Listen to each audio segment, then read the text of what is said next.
পানিসাগর নাকা গেইটে নিয়মিত তল্লাশিকালে TR-05G 1610 নম্বরের একটি বলেরো ম্যাক্সি ট্রাক গাড়িতে তল্লাশি চালিয়ে 182 কার্টুন বিলিতি মদসহ বিয়ার বাজেয়াপ্ত করে। পাশাপাশি গ্রেপ্তার করা হয় গাড়িতে থাকা চালক ও সহচালককে।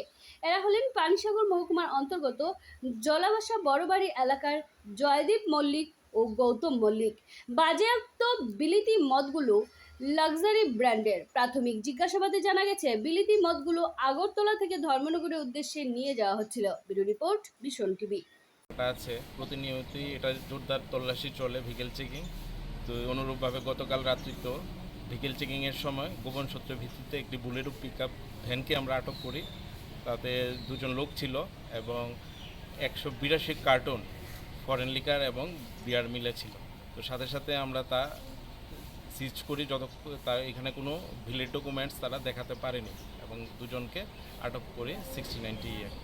স্যার, প্রাথমিক জিজ্ঞাসাবাদ কি জানতে হবে, কোথা থেকে মালগুলো কোথায় নিয়ে যাওয়া হচ্ছিল? বলা হচ্ছে যে এটা আগরতলা থেকে নাকি ধর্মনগরের উদ্দেশ্যে আসছিল, কিন্তু কোথায় আসছিল, কার উদ্দেশ্য আসছিল, তার কোনো ভ্যালিড ডকুমেন্ট ওরা প্রডিউস করতে পারেনি এখন পর্যন্ত। তাই তা সিজ করা হলো পরবর্তী তদন্তের জন্য। এখন স্যার মালগুলোকে আপনার কোর্টে পাঠাচ্ছেন?